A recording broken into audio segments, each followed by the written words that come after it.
So first of all जो topic है this is about peptic ulcer. Peptic ulcer आपने याद रखना है, एमसीक्यू में पूछा जा सकता है। Peptic ulcer is a general term for gastric ulcer as well as duodenal ulcer. ठीक है, ये दोनों के लिए यूज होता है। ठीक है, तो ये आपने याद रखना है। नंबर 2 के पेप्टिक अल्सर होता क्या है? It is the breach in the epithelium. Ulcer कहते हैं ब्रीच इन द एपिथेलियम। ठीक है, तो पेप्टिक अल्सर स्टमक और डुडेनम में होता है जब नॉर्मल म्यूकस मेम्ब्रेन की जो कंटिन्यूटी है उसके दरमियान कहीं कोई ब्रीच आ जाए, कहीं कोई इरोजन आ जाए, तो उसको हम कहते हैं peptic ulcer. It is caused by multiple causes हैं इसकी। सबसे कॉमन जो है वो एच पाइलोरिक इन्फेक्शन है which is caused by H pylori bacterium. ठीक है, उसके अलावा एक्सेसिव कैफीन इनटेक जो हमारे पास एनसेड्स होती हैं उनसे भी हो जाता है। ठीक है, एक्सेसिव एसिड सिक्रीशन की वजह से होता है, और एक्सेसिव एसिड सिक्रीशन जो HCl सिक्रीट हो रहा है वो स्टमक की वॉल को डाइजेस्ट करने लग जाता है। एक तो ये वजह हो सकती है, या फिर जो म्यूकस मेम्ब्रेन जिसने कवर किया हुआ है स्टमक की वॉल्स को from being digested by the HCl, उस म्यूकस मेम्ब्रेन में कहीं ना कहीं ब्रीच आ जाए या उसकी प्रोडक्शन कम हो जाए, उस वजह से भी हो सकता है। ठीक है, और ये मेन में ज़्यादा कॉमन होता है। इसके सिम्टम्स क्या क्या हैं? तो स्टमक आपका एपिगैस्ट्रियम में होता है तो एपिगैस्ट्रिक पेन होती है इसके अंदर, एब्डोमिनल इंडाइजेशन होती है, नोजिया होता है, वॉमिटिंग हो सकती है, loss of appetite, weight loss. और जिसका बहुत इंपॉर्टेंट एक सिम्टम है जो यहाँ पर नहीं लिखा हुआ, व्हेन यू टेक फूड, तो आपको ज़्यादा पेन होगी, क्योंकि जब हम फूड लेते हैं तो एसिड की सिक्रीशन इंक्रीज हो जाती है और वो जो अल्सर है वो ज़्यादा वर्स्ट होता जाएगा जब आपकी सिक्रीशन ज़्यादा होती जाएगी। ठीक है, एंड एज यू नो कि ये जो सिक्रीट हो रहा है this is a parasympathetic phenomena. Vagus nerve इसको जो है वो पैराइटल सेल्स को स्टिमुलेट करती है, और पैराइटल सेल्स पे HCl सिक्रीट करते हैं, क्योंकि GIT की सिक्रीशंस जो सिक्रीटरी कंट्रोल है वो पैरासिम्पैथेटिक है। ये बात अभी आगे इंपॉर्टेंट है इसलिए मैंने अभी बता दी है। सेकेंडली, गैस्ट्रिक अल्सर्स में perforate into the lesser sac, यानी उनके पीछे बिल्कुल लेसर सैक होती है स्टमक के, तो वो वहाँ परफोरेट कर सकते हैं अगर वो पोस्टीरियर वॉल में है। ठीक है, और एंटीरियरली वो ग्रेटर सैक में भी परफोरेट कर सकता है। They can erode the pancreas, splenic artery, causing fatal haemorrhage. Duodenal ulcers जो हैं वो गैस्ट्रोड्यूडिनल आर्टरी को इरोड कर सकते हैं, जहाँ से बर्निंग, क्रैम्पिंग और एपिगैस्ट्रिक पेन बहुत ज़्यादा जो है वो वर्स्ट होती जाएगी, और ये ज़्यादा कॉमन होते हैं as compared to gastric ulcers. उसके अलावा इन्होंने बताया है कि गैस्ट्रिक अल्सर्स सबसे ज़्यादा होते हैं in the region of lesser curvature. क्यों? क्योंकि वहाँ पर जो है वो म्यूकोज़ा फ्रीली मूवेबल नहीं होता, क्योंकि जो पेरिस्टॉल्सिस हो रही है स्टमक के अंदर उसकी ग्रेटर कर्वेचर के अलॉन्ग ज़्यादा प्रोमिनेंट होती है। एपिथेलियम थिन होती है, गैस्ट्रिक कैनाल होती है, लेस ब्लड सप्लाई, मोर नर्व सप्लाई। ठीक है, और कंट्रैक्शन स्टेज लॉन्गर। तो ये हमारे पास जो है कंट्रैक्शन स्ट्रांग नहीं होती, बट ज़्यादा देर तक स्लो कंट्रैक्शन होती रहती है। ठीक है, तो ये हमारे पास जो है जी गैस्ट्रिक अल्सर हो गया। अब इसकी ट्रीटमेंट क्या है कि आप जो हैं या तो गैस्ट्रैक्टमी कर देते हैं, हम पार्शियल गैस्ट्रैक्टमी, वो वाला एरिया रिमूव कर देंगे जहाँ पर अल्सर है। उसके अलावा वेगोटमी भी एक प्रोसीजर है। वेगोटमी में चूँकि वेगस सप्लाई आ रही है to these acid secreting cells, तो हम वेगस नर्व को जो है वो कट कर देते हैं बाय वेगोटमी। ट्रंकल वेगोटमी कहते हैं, जिसमें पूरा वेगस ट्रंक जो है वो GIT को सप्लाई करने वाला कट कर दिया जाता है। बट इसका नुकसान ये होता है कि GIT के दूसरे पार्ट्स में भी जो पैरासिम्पैथिक सप्लाई है, सिक्रीशंस है, पेरिस्टॉल्सिस है, वो रुक जाता है। मतलब इतना रुक तो नहीं जाता क्योंकि एंटारिक नर्वस सिस्टम भी होता है, लेकिन उस पर बहुत अफेक्ट ज़रूर होता है, बहुत स्लो हो जाता है। ठीक है, तो अब जो आई है new surgery, it is selective gastric vagotomy, और इसमें जो पार्ट स्टमक का मोस्ट कॉमन चूँकि पाइलोरस में हो रहा लिवर में हो रहा होता है, जो सप्लाई होती है पाइलोरस, लिवर और बिलियरी डक्ट की, वो प्रिजर्व की जाती है, जबकि जो स्टमक होता है उसको डिनर्वेट किया जाता है। ठीक है, और इसके अलावा जो अब बिल्कुल न्यू प्रोसीजर आया है जिसको हम सेलेक्टिव प्रॉक्सिमल वेगोटमी कहते हैं, उसमें सिर्फ हम वो वाले एरिया के पैराइटल सेल्स को सप्लाई, वेगस सप्लाई की वो वाली ब्रांच को कट कर देते हैं जो अल्सर वाले पार्ट को सप्लाई कर रही होती है। ठीक है, तो ये हमारा हो गया है वेगोटमी। उसके बाद यहाँ पर लिखा है कि अगर जो पैराड्यूडिनल फोल्ड्स, अगर आपने एनाटमी पढ़ी हो तो वहाँ पर फोसाज और फोल्ड्स थे इन द होल इंटेस्टाइन, तो वहाँ पर एक पैराड्यूडिनल फोल्ड था। अगर उस पैराड्यूडिनल फोल्ड के अंदर इंटेस्टाइन का कोई लूप एंटर हो जाता है तो इट में स्ट्रेंगुलेट, यानी स्ट्रेंगुलेट का मतलब मैं आपको पहले बता चुकी हूँ। ठीक है, और हमें इसकी सर्जरी के दौरान इंफीरियर मेसेंटेरिक आर्टरी और वेन को और लेफ्ट कॉलिक आर्टरी को प्रिजर्व करना होता है। अच्छा, उसके बाद है हियाटल हर्निया। हियाटल हर्निया होता है कि जो इसोफेजियल हियाटस है जिसके ज़रिए से इसोफेगस थोरेसिक कैविटी से एब्डोमिनल कैविटी में आ रही है, अगर वो एब्नॉर्मली इनलार्ज हो जाए तो स्टमक के कुछ पार्ट्स जो हैं वो हर्निएट करके थोरेसिक कैविटी में जा सकते हैं। ठीक है, जैसे यहाँ पर लिखा हुआ है कि अगर फंडस ऑफ स्टमक चला जाए तो इसको हम पैराइसोफेजियल हियाटल हर्निया कहते हैं। ठीक है, और स्लाइडिंग हियाटल हर्निया में एब्डोमिनल पार्ट ऑफ इसोफेगस, जो कार्डियक पार्ट ऑफ स्टमक है, और फंडस ऑफ स्टमक, ये स्लाइड कर जाते हैं थ्रू द इसोफेजियल हियाटस। ठीक है, तो ये हो गया हियाटल हर्निया। नेक्स्ट है हमारे पास पाइलोरिक स्टीनोसिस का केस है कि कंजेनिटली पाइलोरिक मसल्स, जो पाइलोरिक स्फिंक्टर है, वहाँ पर अगर बहुत ज़्यादा मसल्स की डेवलपमेंट हो जाए कि वो तंग हो जाए रास्ता, तो उस कंडीशन को हम कंजेनिटल हाइपरट्रोफिक पाइलोरिक स्टीनोसिस कहते हैं, जिसकी वजह से गैस्ट्रिक एम्पटिंग जो है वो बहुत मुश्किल हो जाती है और स्टमक डायलेट हो जाता है वहाँ पर कंटिन्यूस अकोमोलेशन ऑफ फूड की वजह से। और एम्ब्रियो में आपने पढ़ा होगा इस कंडीशन की एक कैरेक्टरिस्टिक है जो अगर इसका सिनेरियो आता है उसमें लाजमी लिखी होगी, विच इज़ प्रोजेक्टाइल वॉमिटिंग। ठीक है, तो वो पाइलोरिक स्टीनोसिस का केस है। उसके बाद है जी कैंसर, ये जो स्टमक का कैंसर है वो हमारे पास जो मैलिग्नेंट ट्यूमर है वो कहाँ-कहाँ स्प्रेड कर सकता है, वो अलोंग द जो किस-किस नोड में ड्रेन हो रहा होता है। तो नोड में कौन-कौन से नोड्स हैं, गैस्ट्रोस्प्लेनिक स्प्लेनोरेनल लिगामेंट के अलोंग वो डिफरेंट लिगामेंट्स जो स्टमक और स्प्लीन को जोड़े हैं उनके थ्रू वो स्प्रेड हो सकता है। इसकी सर्जरी में हमें ये सारे नोड्स और स्प्लीन को जो है वो रिमूव करना पड़ेगा। ठीक है, even the body and tail of pancreas and greater omentum should be removed. The cancer of pyloric region involves removal of pyloric and right gastral omental lymph nodes. Celiac lymph nodes to which gastric nodes drain can also be removed. तो ये सारे जो nodes हैं इनको हम remove कर देंगे। उसके बाद है जी गैस्ट्रैक्टमी बताया गया है, इंटायर स्टमक अगर रिमूव कर दें। फिर उसके बाद आती है पार्शियल गैस्ट्रैक्टमी जिसमें पार्ट ऑफ स्टमक रिमूव कर देते हैं। और क्यों करते हैं, कार्सिनोमा की वजह से वो वाला पार्ट ऑफ स्टमक हम जो है वो रिमूव कर देते हैं। उसके बाद है स्पैस्मोटिक कॉन्ट्रैक्शन ऑफ पाइलोरस, कभी कभी होती है इन्फेंट्स के अंदर। It is characterised by the failure of smooth muscle fibres encircling the pyloric canal to relax normally. तो वो कंटिन्यूसली अपने रिदम के अकॉर्डिंग कॉन्ट्रैक्ट और रिलैक्स कर रहे होते हैं, बट समटाइम्स वो रिलैक्स नहीं हो पाते, जिसकी वजह से वो पाइलोरिक स्पैज्म हो जाता है। उसके बाद एक और डिजीज़ लिखी हुई है गर्ड गैस्ट्रोइसोफेजियल रिफ्लक्स डिजीज़, जिसमें जो लोअर इसोफेजियल स्फिंक्टर है वो सही से वर्क नहीं करता। उसके वर्क ना करने की वजह से जो स्टमक के कंटेंट्स हैं वो रिफ्लक्स बैक होकर इसोफेगस में आते हैं और वॉमिटिंग भी हो सकती है। ठीक है, तो it may be due to sphincter dysfunction और हियाटल हर्निया की वजह से। ठीक है, और इसके सिम्टम्स में heart burn, acid injection, painful swallowing, burping and feeling of fullness in the chest. ठीक है, तो ये हमारे पास हो गया स्टमक का। उसके बाद है स्मॉल इंटेस्टाइन। स्मॉल इंटेस्टाइन में जो डिजीज़ेज़ लिखी हैं उसमें है inflammatory bowel disease. Inflammatory bowel disease में 2 डिजीज़ आती हैं, Crohn's disease and ulcerative colitis. ठीक है, और इसको कहते हैं किसको, इन्फ्लेमेटरी बाउल डिजीज़, जिसमें अच्छा इसमें हमारे पास स्मॉल और लार्ज दोनों इंटेस्टाइन्स आती हैं और इसमें 2 डिजीज़ हैं जो मैंने आपको बता दी हैं। क्रॉन्स डिजीज़ क्या है, क्रॉन्स डिजीज़ आइलियम में होती है। ठीक है, और ये मोस्ट कॉमनली आइलियम में होती है, बट ये दूसरे पार्ट्स में भी हो सकती है। और इसमें होता क्या है कि डायरिया होता है, रेक्टल ब्लीडिंग होती है, एनीमिया होता है, वेट लॉस होता है और फीवर होता है।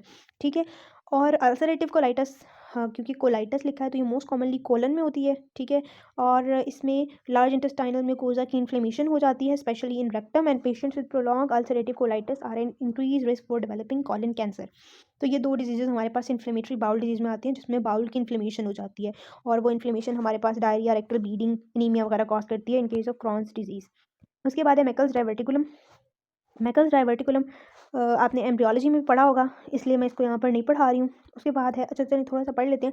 मैकल्स डायवर्टिकुलम क्या होता है, नॉर्मली मैकल्स डायवर्टिकुलम एम्ब्रियोनिक स्टेज पर प्रेजेंट होता है, लेकिन अगर वो परसिस्ट मैकल्स हमारे पास छोटा सा ये डाइवर्टिकुलम होता है जो स्मॉल इंटेस्टाइन में प्रेजेंट होता है, and it is the remnant of vitelline duct. ठीक है, और होता क्या है इसकी वजह से, इसके अंदर हमारे पास एक्टोपिक टिश्यूज़ हो सकते हैं, गैस्ट्रिक और पैंक्रियाटिक टिश्यू हो सकता है। ठीक है, और ये कैंसर कॉज कर सकता है, और ये डाइवर्टिकुलाइटिस और अल्सरेशन कॉज कर सकता है अगर इसमें इन्फ्लेमेशन हो जाए, ब्लीडिंग हो सकती है, परफोरेशन हो सकती है और ऑब्स्ट्रक्शन कॉज कर सकता है। और ये कनेक्ट होता है विद द अम्बलाइकस, समटाइम्स ये कनेक्ट होता है विद द अम्बलाइकस, और कभी कभार ये फाइब्रस बैंड के थ्रू कनेक्ट होता है, और ये फिस्टुला भी बना सकता है जिसमें हमारे पास सीरस एक्यूमुलेशन हो सकती है, एक जो पेटेंट ओपनिंग हो सकती है जिसके ज़रिए से ये अम्बलाइकस से कनेक्ट होता है। तो ये था जी मैकल्स डायवर्टिकुलम। इसकी एम्ब्रियोलॉजी में ज़्यादा क्वेश्चन पूछा जाता है, यहाँ पर बहुत कम होता है। उसके बाद है कि हमारे पास अगर आपने इंटेस्टाइन की ब्लड सप्लाई पढ़ी हो तो हमारे पास आर्टीरियल आर्केड्स होते हैं, वेजा रेक्टा बनते हैं जो आर्टरीज को इंटेस्टाइन्स को सप्लाई कर रहे होते हैं। तो अगर उनके वेजा रेक्टा में कहीं कंक्लूजन आ जाए तो इंटेस्टाइन के इस पार्ट का इस्कीमिया हो जाता है, और अगर वो इस्कीमिया बहुत ज़्यादा सीवियर हो जाए तो वहाँ पर ऑब्स्ट्रक्शन हो जाती है, जिसको हम आइलियस कहते हैं of the paralytic type occurs, क्योंकि वहाँ पर पैरालिसिस हो जाएगा, ऑब्स्ट्रक्शन हो जाएगी।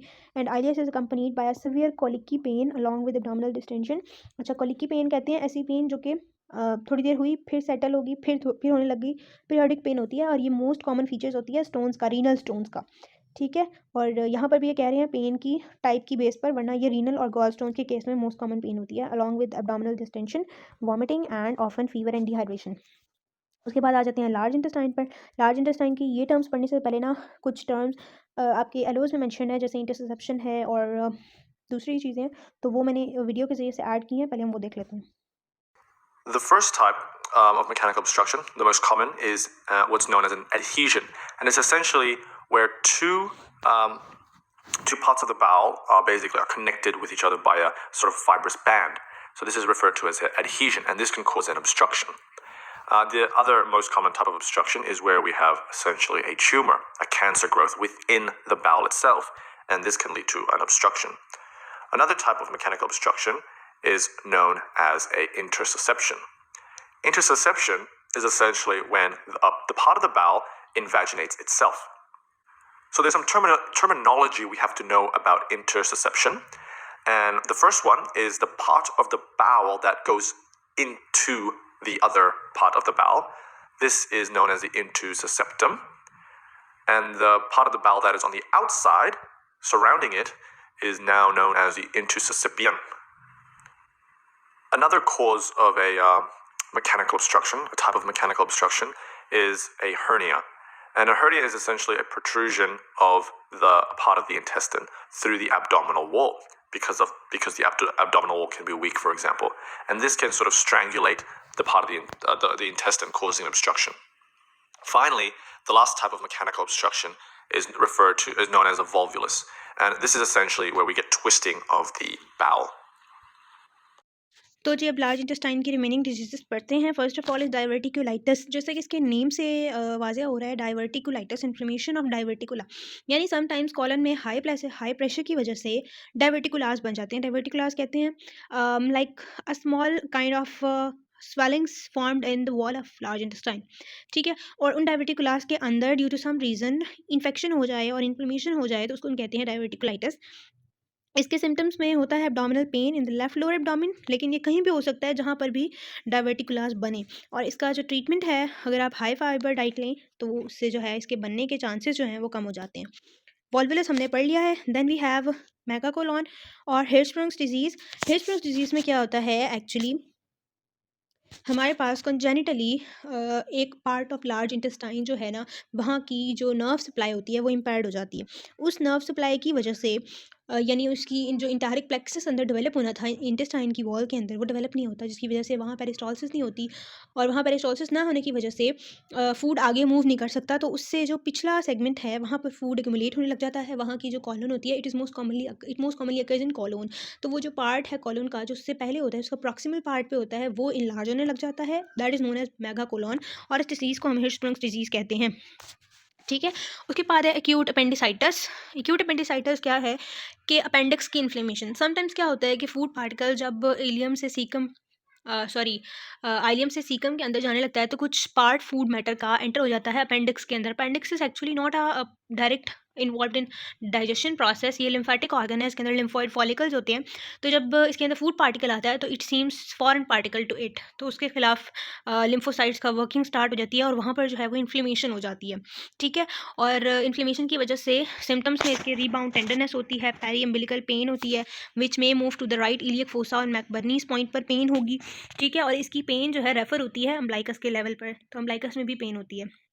लॉस ऑफ एपिटाइट होता है, नोजिया, वॉमिटिंग, फीवर, डायरिया और कॉन्स्टिपेशन। और अगर इसका रप्चर हो जाए तो चूँकि it is covered by peritoneum, तो पेरिटोनाइटिस हो जाता है लीडिंग टू सेप्टिसीमिया, यानी पूरी आपके ब्लड में जो है वो बैक्टीरियाज आने लग जाएंगे और वहाँ पर डेथ हो जाएगी इवेंचुअली अगर हम इसको ट्रीट ना करें। और इसकी ट्रीटमेंट होती है अपेंडेक्टमी, यानी सर्जिकल रिमूवल ऑफ अपेंडिक्स। उसके बाद अपेंडेक्टमी के बारे में बताया हुआ है कि आजकल जो अपेंडेक्टमी के लिए हम इंसिजन देते हैं दैट इज़ मैकबर्नी और ग्रिडायरन इंसिजन, ठीक है, या ट्रांसवर्स इंसिजन भी दे सकते हैं। इंसिजन की हम पहले बात कर चुके हैं। जो इसकी सर्जरी आजकल यूज़ की जाती है that is the laparoscopic surgery. Laparotomy is something else and laparoscopy something else. Laparotomy is the opening of whole of abdomen, जिसमें हम सारे ऑर्गन्स को देख लेते हैं। लेप्रोस्कोपी बहुत मिनिमल इन्वेजन होती है, इसमें हम जो है वो एक छोटा सा इंसिजन देते हैं और उस इंसिजन में हम लेप्रोस्कोप डालते हैं और उस लेप्रोस्कोप के ज़रिए से हम जो है सबसे पहले पेरिटोनियल कैविटी को कार्बन डाइऑक्साइड से फिल किया जाता है ताकि हमें जो है वो ऑर्गन सारे इजीली हम जो है वो वर्किंग स्पेस यानी अपने ऑर्गन तक इजीली पहुंच सकें।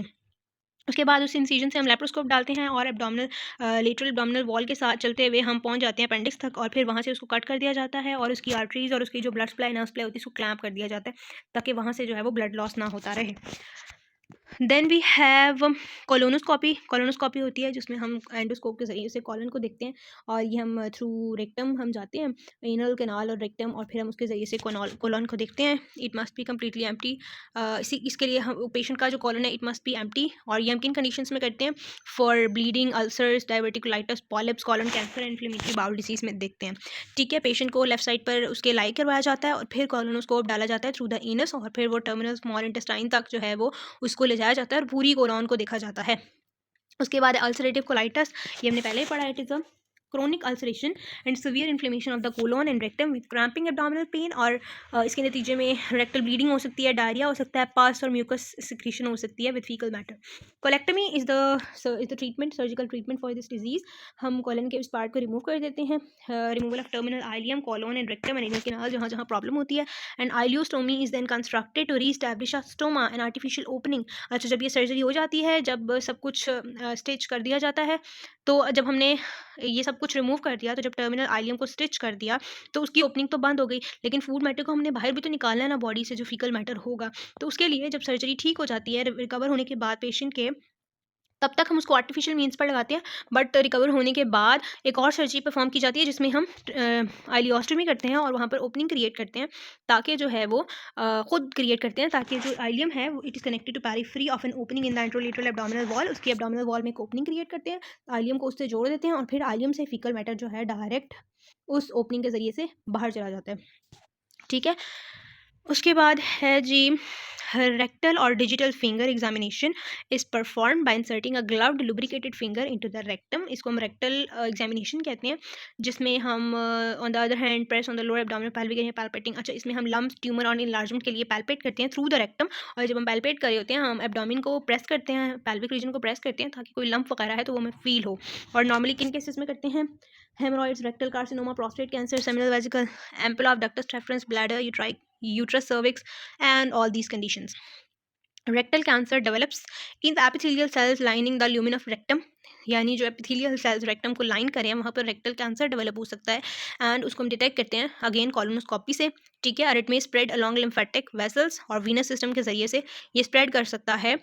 कहाँ तक स्प्रेड कर सकता है कि सुपीरियर रेक्टल वेन और इन्फीरियर, मिडल रेक्टल वेन और इन्फीरियर रेक्टल वेन रेक्टम को सप्लाई कर रही होती है। तो through the superior rectal vein, ये portal vein, superior rectal vein क्योंकि is the branch of, is a tributary of portal vein, जिससे पोर्टल वेन बनती है, तो ये पोर्टल वेन में स्प्रेड कर सकता है, लिवर तक जा सकता है। Secondly, it can penetrate posteriorly the rectal wall and it can invade the sacral plexus, जो कि रेक्टम के बिल्कुल हमारे पास पीछे पड़ा हुआ है, producing sciatica, and invade laterally the ureter and anteriorly the vagina, uterus, bladder and prostate, जो कि इसके एंटीरियर स्ट्रक्चर्स हैं, यानी जो भी पेल्विस में इसके अराउंड स्ट्रक्चर्स पड़े हुए हैं ये उस तक जा सकता है, और एब्डोमिन में ये लिवर तक जा सकता है, इसका ट्यूमर। उसके बाद है ischioanal abscesses are painful.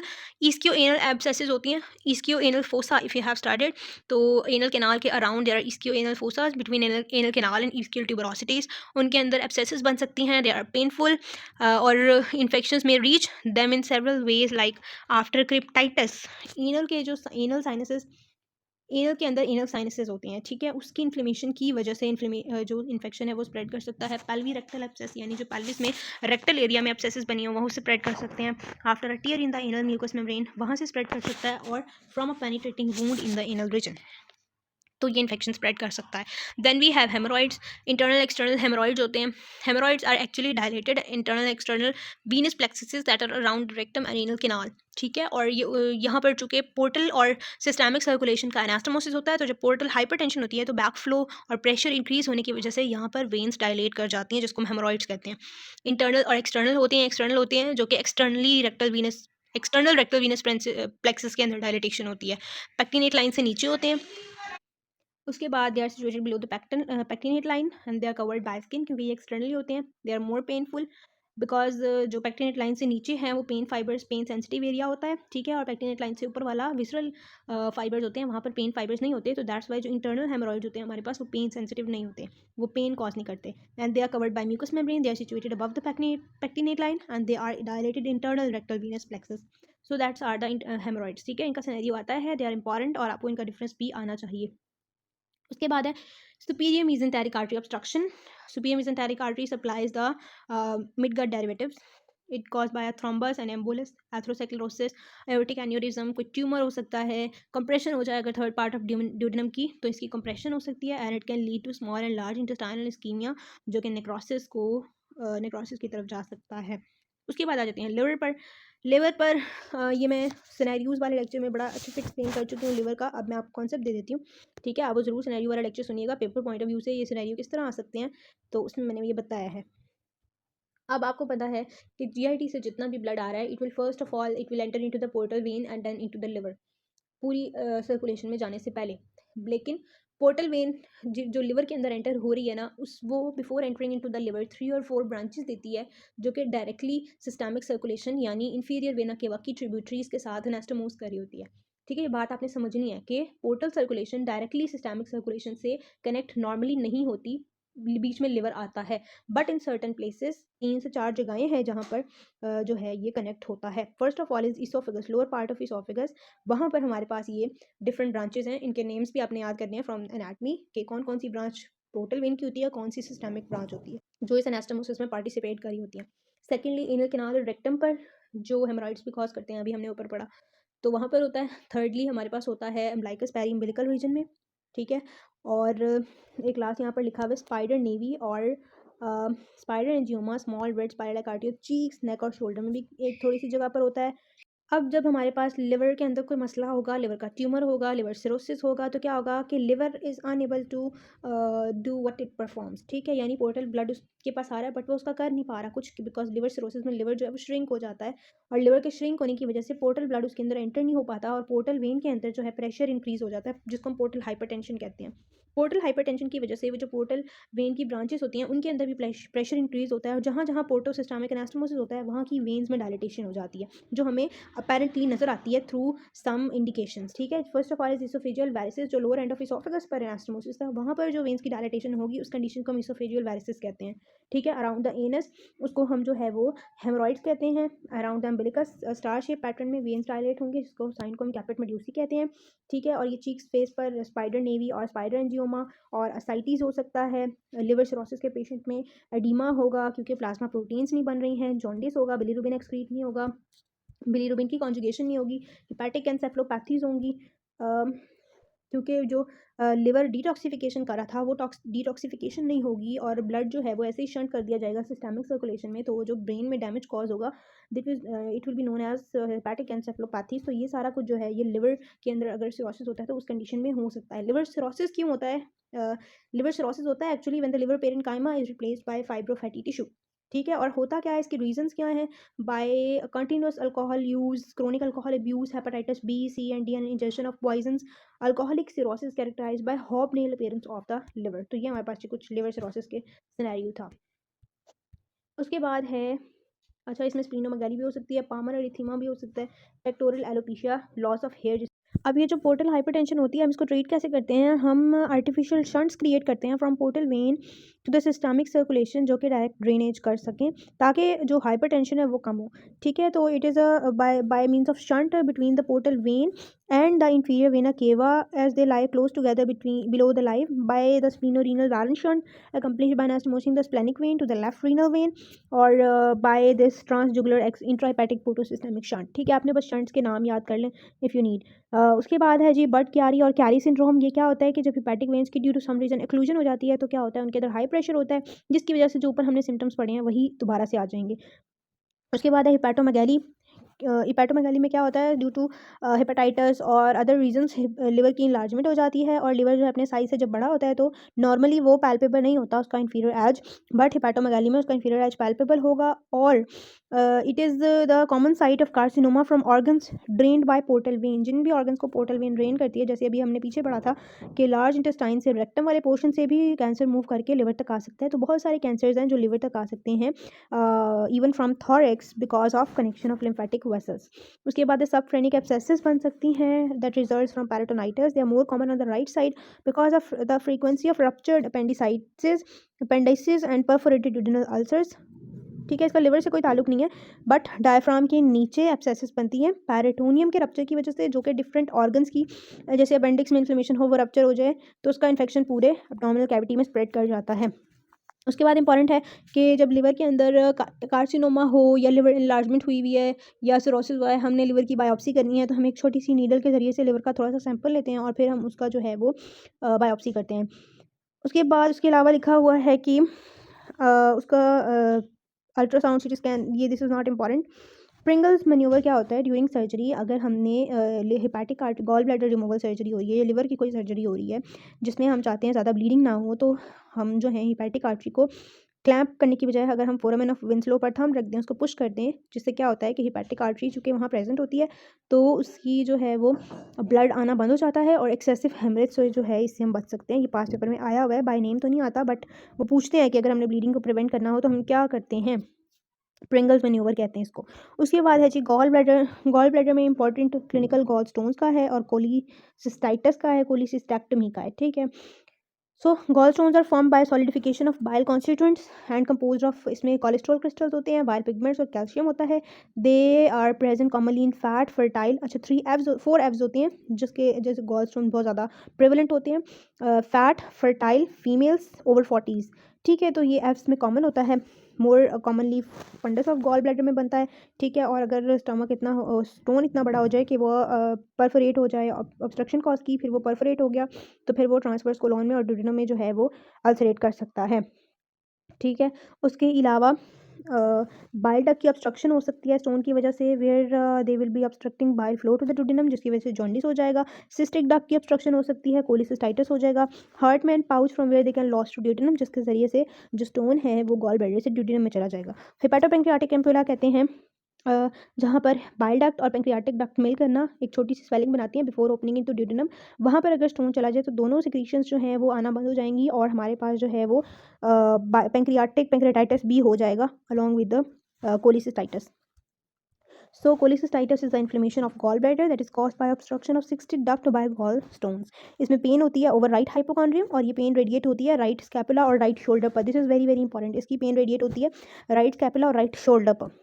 उसके बाद लास्ट है मर्फी साइन। मर्फी साइन कहते हैं when finger is placed below the costal margin patient feels sharp pain on inspiration. ये गॉल स्टोन की पेन होती है। He winces with a catch in his breath, ठीक है। वो एकदम से जो है वो अपना सांस रोक लेता है। तो दिस इज़ मर्फी साइन कि जब आप वहाँ हाथ रखते हैं तो वो बहुत ज़्यादा पेन होती है। उसके बाद हमारे पास है कोलिसिस्टैक्टमी है, जिसमें हम रिमूवल करते हैं। इसमें हम गॉल ब्लैडर को सेपरेट करते हैं लिवर से और सिस्टिक डक्ट और सिस्टिक आर्टरी को जो है डाइसेक्ट करते हैं, उसको लाइगेट कर देते हैं। राइट हेपेटिक आर्टरी से हमें खतरा होता है फॉर एक्सेसिव ब्लीडिंग, उसके लिए हम जो है वो प्रिंगल्स मैन्यूवर जो हमने पहले पढ़ा है एपिप्लॉइड फोरामेन में, वही काम करते हैं। उसके बाद है कोर्वुजर्स law. Curvuzer's law states that the dilation of gallbladder occurs in extrinsic obstruction of bile duct, यानी बाइल डक्ट को बाहर से कोई चीज़ ऑब्स्ट्रक्ट कर रही है, जैसे हेड ऑफ पेंक्रियास बड़ा हो जाए तो उसकी वजह से गॉल ब्लैडर जो है वो डायलेट हो जाता है। इंट्रिंसिक ऑब्स्ट्रक्शन की वजह से गॉल ब्लैडर की डायलेटेशन नहीं होती बल्कि फाइब्रोसिस हो जाती है। तो दिस इज कोर्वुजर्स लॉ। उसके बाद है जी pancreas.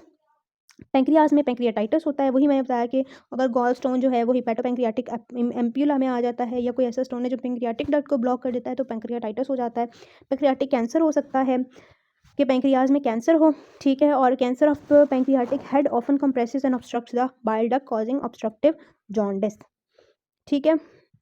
And it can also cause portal और IVC obstruction because the pancreas overlies these large veins. तो ये आपका एमसीक्यू पॉइंट ऑफ व्यू से इंपॉर्टेंट है।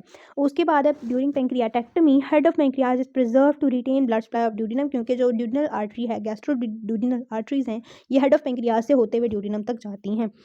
उसके बाद है एनुलर पेंक्रियाज। ये कंजेनिटल डिफेक्ट होता है जिसमें पेंक्रियाज के जो वेंट्रल और डॉर्सल बर्ड्स होते हैं एक्चुअली वो हमारे पास फ्यूज़ करते हैं पार्शली और वो क्या करते हैं ड्यूडिनम को सराउंड कर लेते हैं लाइक अ रिंग, जिसकी वजह से ड्यूडिनम जो है वो तंग हो जाती है और ऑब्स्ट्रक्शन कॉज हो जाती है। इसको हम एनुलर पेंक्रियाज कहते हैं।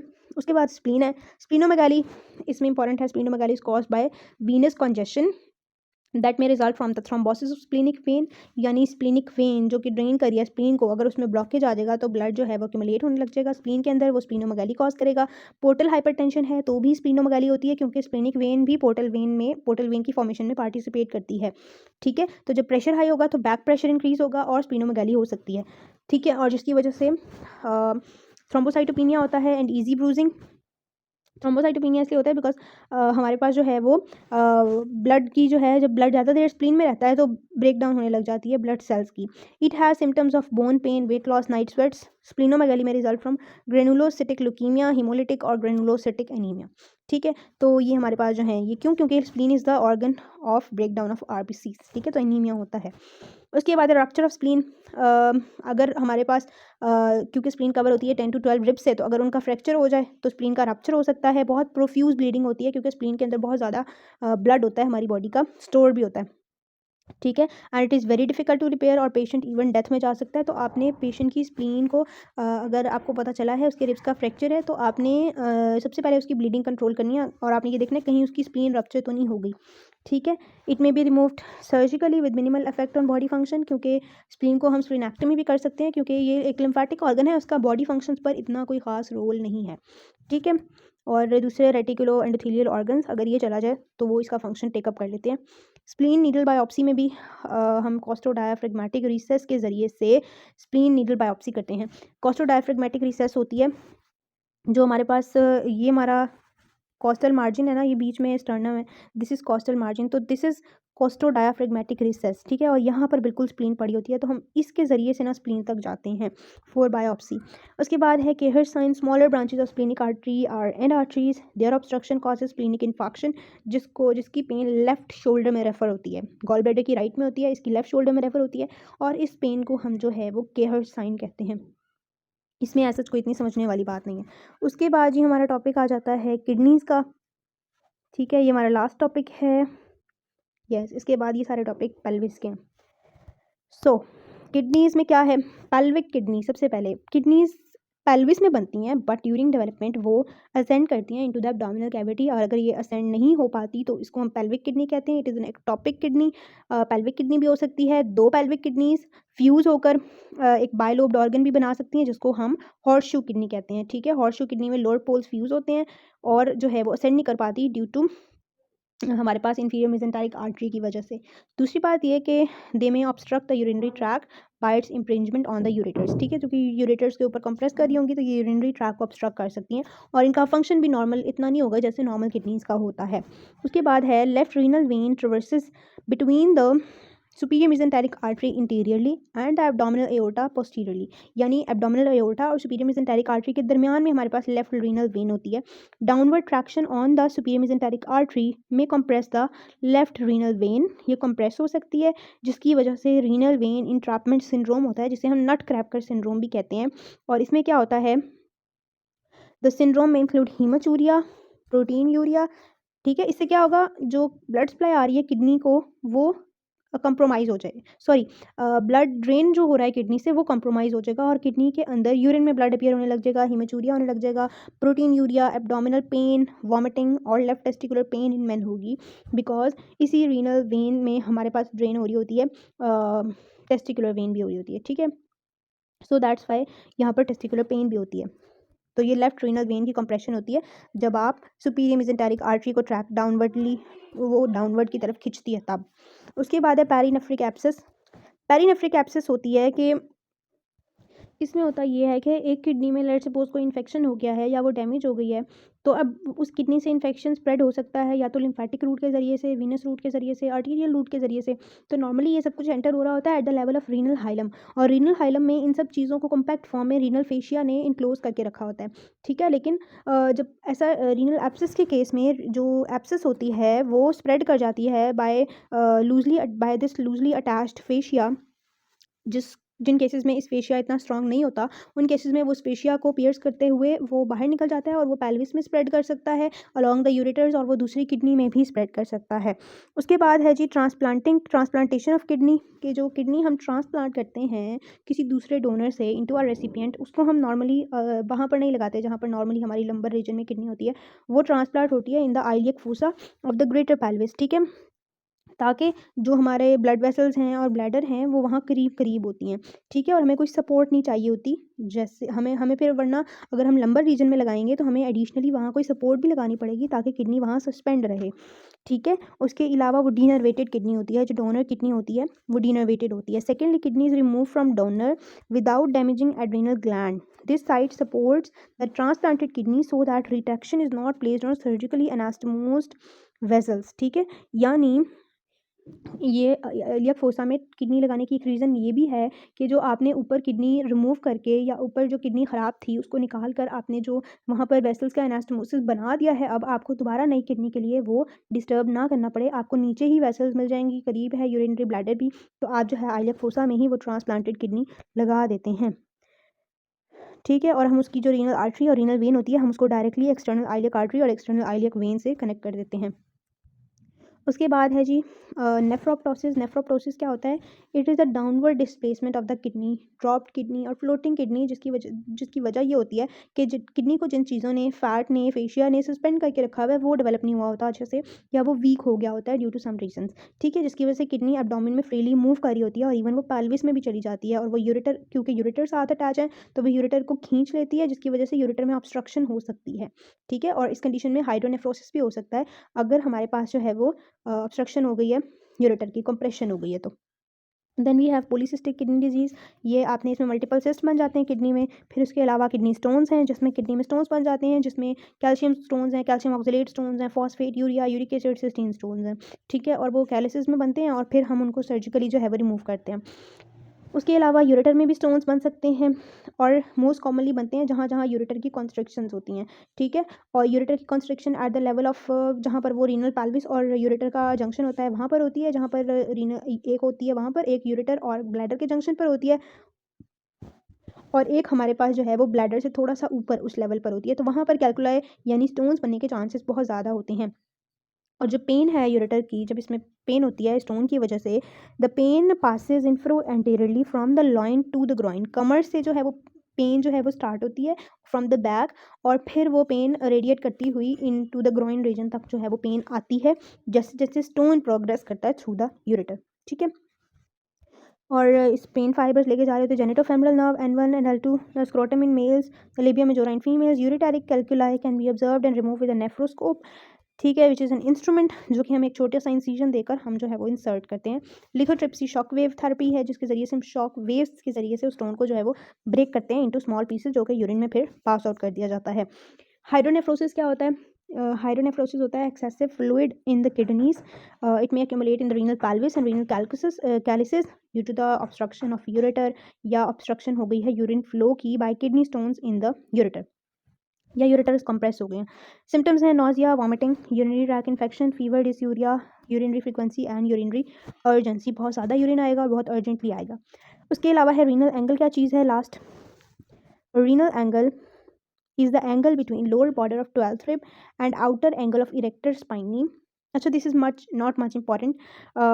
हमारे पास जब हम kidney on the back side, जो हमारे पास एक इरेक्टर स्पाइनी मसल होता है, ठीक है, उसका जो आउटर एंगल होता है और 12th रिब का लोअर बॉर्डर, लास्ट जो रिब है उसके लोअर बॉर्डर, उसके दरमियान में हम पुश करते हैं ना, तो यहाँ पर टेंडरनेस फील होती है हमें इन केस ऑफ किडनी स्टोन्स, ठीक है। इस पॉइंट को हम रीनल एंगल कहते हैं। That's it. That's it about the clinicals of abdomen block 4. I hope you have got cleared. Thank you so much for watching. Allah Hafiz.